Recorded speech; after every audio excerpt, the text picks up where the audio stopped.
पूरा देश आज आपातकाल की वर्षगांठ मना रहा है। 25 जून 1975 को आज ही के दिन पूर्व प्रधानमंत्री इंदिरा गांधी ने आपातकाल लगाया था। भाजपा जहां आपातकाल को देश का काला अध्याय बता रही है, वहीं कांग्रेस पिछले 11 साल को आपातकाल से अधिक खराब परिस्थितियों वाला समय बता रही है। पर तमाचा कांग्रेस ने आज ही के दिन 1975 में 25 और 26 की रात ये जो कलंक लगाया था, इंदिरा गांधी जी ने अपने चुनाव हारने के बाद कोर्ट के द्वारा दिए गए निर्णय के परिप्रेक्ष्य में, चूंकि कोर्ट ने उनके चुनाव को अयोग्य बताते हुए राजनारायण जी को विजयश्री देने का निर्णय सुनाया था।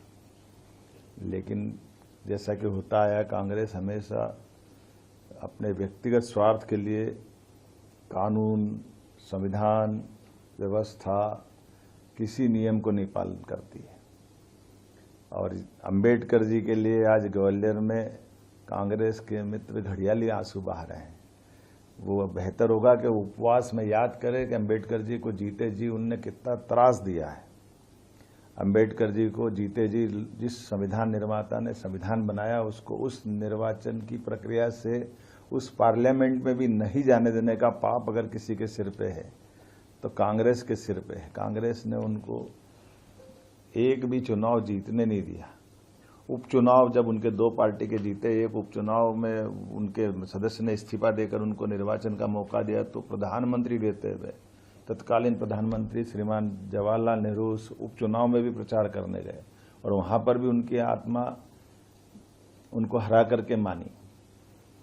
दुर्भाग्य के साथ कहना पड़ेगा, वो जीते जी उनको जितना कष्ट दिया, मरने के बाद भी, उनके शरीर छूटने के बाद, एक ऐसे महान अंबेडकर जी जिनने अपने जीवन के सभी पक्षों से समता आधारित समाज, संविधान, कितना योगदान दिया, लेकिन उनको देहावसान के बाद दिल्ली में उनके अंतिम संस्कार का भी मौका नहीं दिया है। मजबूरी में उनकी उस मृत शरीर को लेकर के हवाई जहाज से बंबई जाना पड़ा और उससे बढ़कर के कांग्रेस के लोगों ने अन्याय करते हुए उस विमान के किराए का वसूली भी उनकी पत्नी से की। कल्पना कर सकते कि कांग्रेस कहां तक नीचे जा सकती। जीते जी उनको काम नहीं करने देती है, जीते जी उनके कष्ट बढ़ाती है, हारने के मजबूर करती है, शरीर छूटने के बाद जलाने का मौका नहीं देती। जिस विमान से ले जाते हैं उस विमान का किराया उनकी पत्नी से वसूल करती। तो आज का दिन अच्छा है, ग्वालियर में कांग्रेसी मित्र उपवास कर रहे हैं। बेहतर होगा कि वो अपने उस कांग्रेस के अतीत के पापों की क्षमा प्रार्थना करें। और ये जो पूरा घटनाक्रम अंबेडकर जी के प्रतिमा को लेकर के ये पूरा संकट खड़ा किसने खड़ा किया? कांग्रेस ने पहले विरोध किया और कांग्रेस ही आज बजाय ये कोर्ट में, हाई कोर्ट के चीफ जस्टिस की कमेटी के पास जाए, उनसे वहां निवेदन करे कि हाँ आप जल्दी निराकरण करो, हमारा पक्ष सुनो, लेकिन बजाय वहां करने के वोट की राजनीति करने ग्वालियर में जनता को मूर्ख बनाने आए। जनता सब जानती है और बहुत अच्छा संयोग है। जिस दिन वो संविधान की आत्मा रोई थी, संविधान के साथ अन्याय करा था कांग्रेस ने, उस दिन उन्हें उपवास करते हुए ये दोनों झूठ के पर्दे खुलेंगे। अंबेडकर जी के साथ उनके द्वारा किया गया अन्याय और संविधान के साथ, संविधान में संशोधन 42वां और 39वां, जिसके आधार पर इंदिरा गांधी जी ने अपने आप को प्रधानमंत्री पद को सभी न्यायालयीन कार्रवाई से ऊपर मान लिया था। ऐसा तो कभी हुआ ही नहीं, जिसको सहायोग कमीशन ने बाद में सिद्ध किया कि हाँ ये गलत हुआ है 1978 में, कि आपातकाल भी गलत था और ये संविधान का संशोधन ही गलत है। इससे बढ़कर क्या होगा? तो बेहतर होगा कांग्रेस अपनी आत्मा के अंदर टटोले और लोकतंत्र की भावनाओं को जाने। जनता इसीलिए उनको घर बिठाती है और ऐसी हरकतों से और जनता की निगाह में वो नीचे गिर रहे हैं।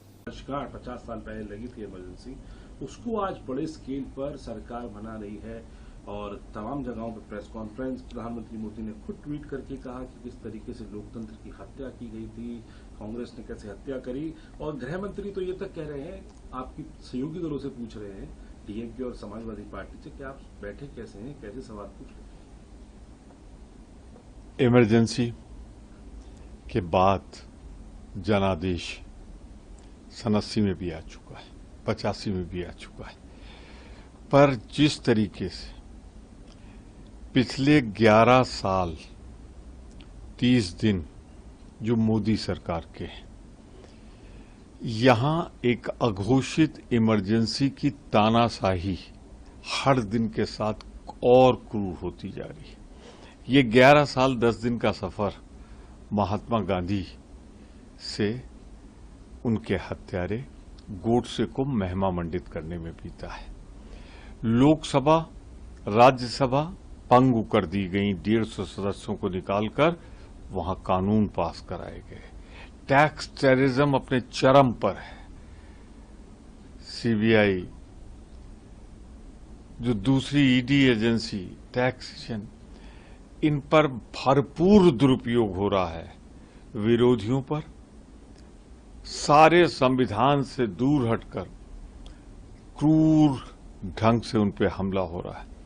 मीडिया गिरवी रखने की कोशिश, न्यायपालिका प्रभावित करने की एक जद्दोजहद सबके सामने आ रही है।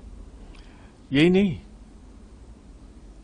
कितने लोग आज जेल में हैं अर्बन नक्सलिज्म के नाम पे, जो आवाज उठा रहे हैं गांधीवादी या नागरिक वसूलों की, नागरिक अधिकारों की।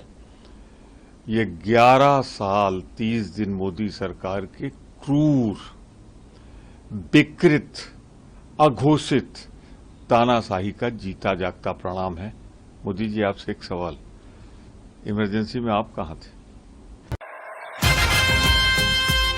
लाएंगे अखिलेश इस बार पीढ़ी सरकार, लाएंगे अखिलेश इस बार पीढ़ी सरकार। हमारे माननीय राष्ट्रीय अध्यक्ष जी को, विचारों को, समाजवादी पार्टी को विचार को मानते हुए हमारे पार्टी में आए और माननीय राष्ट्रीय अध्यक्ष जी को, विचारधारा को और उनका सारे आंदोलन को देखते हुए जुटे। और मैं सभी को आह्वान करता हूं कि समाजवादी पार्टी में सदस्यता ग्रहण करके मजबूत करें। जय समाजवाद, जय अखिलेश। आइए समाजवाद से जुड़िए, समाजवादी बनिए।